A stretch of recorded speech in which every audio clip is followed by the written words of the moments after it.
आता आपण करणार आहे त्याच्या पापड्या.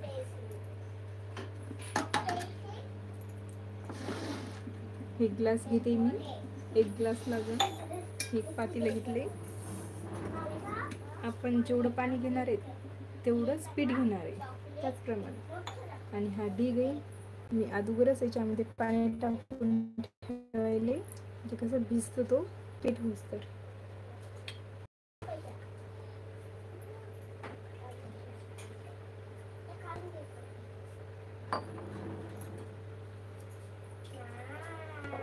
हे बघा बरोबर पाणी घ्यायचे. कमी जास्त घेतलं ते पातळ होईल येते, नाहीतर मग तुमच्याकडून घट्ट होईल. एक ग्लासाला बरोबर एक ग्लास पाणी घ्यायचे.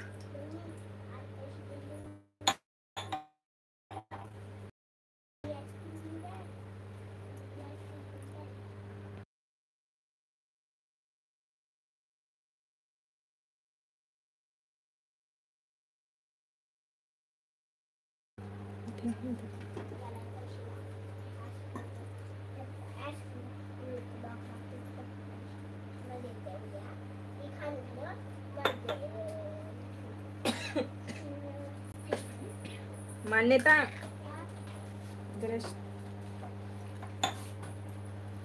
चवीनुसार मीठ टाकायचंय. तुम्हाला जास्त खरट लागत असेल तर खरट, जास्त ही लागत असेल मिडियम तर मिडियम.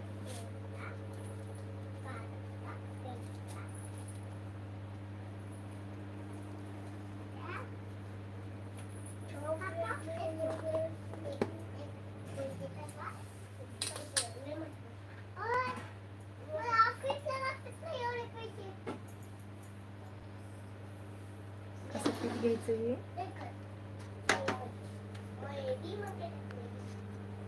जेवढं पाणी घेतलंय तेवढंच पीठ घ्यायचंय. हे बघा खूप छान लागतात, तुम्ही करून बघा. आणि खूप पांढर शुभ्र बी येतात, त्यात काही टाकायची गरज नाही, काहीच नाही आहे. फक्त तांदूळ भिजू द्यायचे 3 दिवस आणि पीठ हे बारीक येऊ द्यायचे. जेवढं बारीक आले तेवढं खूप छान येतात.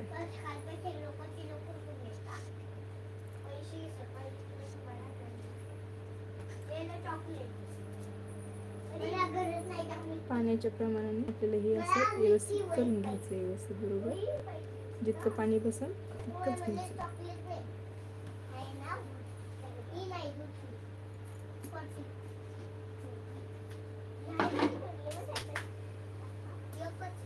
त्याला लागणार आहे आपल्याला एक रुमाल लागणार आहे.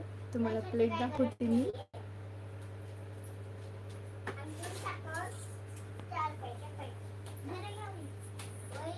प्लेट घेणार आहे मी करायला. माझी ही साईज आहे, हीच प्लेट घेते. आणि त्याला लागणार लोटणारं मी हे घेते.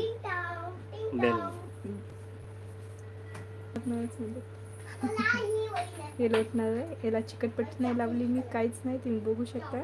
हे बघा, कारण की मला अशाच येतात म्हणून मी अशाच हे करते. या डिगामध्ये पाणी टाकले, डिगामध्ये पाणी टाकलेलं आहे.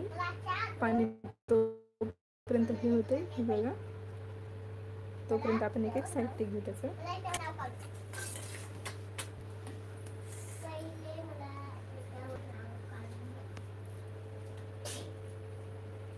तुम्ही बघू शकता. आता लवकर उकळा आला की त्याला आपल्याला हे करायचं.